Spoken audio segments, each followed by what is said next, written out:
Plus de bombardements entre Israël et l'Iran après 12 jours de guerre. Iraniens et Israéliens semblent donc prêts à faire taire les armes.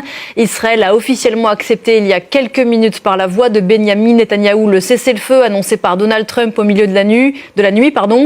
Julie Dangelov, on vous retrouve à Tel Aviv. Vous êtes l'envoyée spéciale de France 24. Bonjour Julie. Israël dit avoir éliminé, je le disais à l'instant, la double menace existentielle, je cite, du nucléaire et des missiles iraniens. Et cette confirmation donc venue du Premier ministre israélien, le cessez-le-feu est accepté.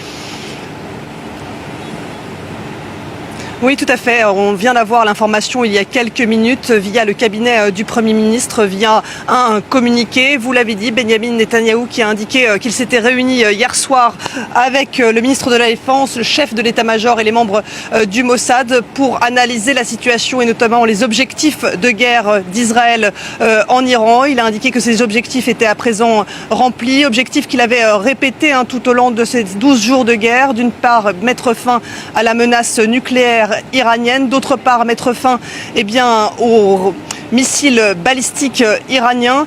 Il faut croire que les frappes américaines, notamment sur Fordo, cette fameuse centrale nucléaire au cœur de la montagne, a contribué à convaincre le Premier ministre Benyamin Netanyahou d'accepter ce cessez-le-feu. Du côté iranien, on n'avait pas confirmation de ce cessez-le-feu ce matin, mais le ministre des Affaires étrangères avait indiqué que si Israël faisait taire les armes, l'Iran cesserait de lancer ses missiles sur le territoire israélien. Et vous l'avez dit ce matin, Pauline, nous avons encore entendu plusieurs alertes, notamment ici sur Tel Aviv où je me trouve, mais depuis plus de 3 heures maintenant, il semble en effet que les armes se sont tues.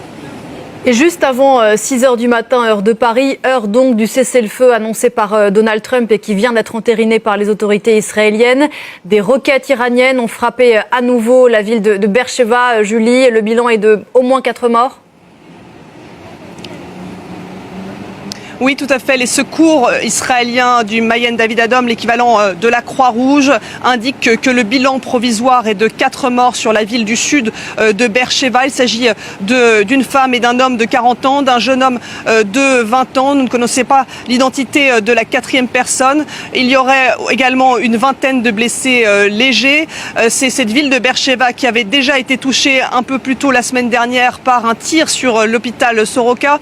Et pour vous décrire un peu la situation que nous avons vécu également ici à Tel Aviv, vers 5 heures du matin, les sirènes ont retenti, demandant à la population de se mettre à l'abri de manière imminente. Et cette alerte a duré plus de 2 heures. On a pu entendre des détonations également dans le ciel de Tel Aviv. J'ai pu parler un peu avec les personnes avec lesquelles j'étais confinée, qui étaient étonnées puisqu'elles pensaient que le cessez-le-feu entrerait en vigueur bien plus tôt ce matin.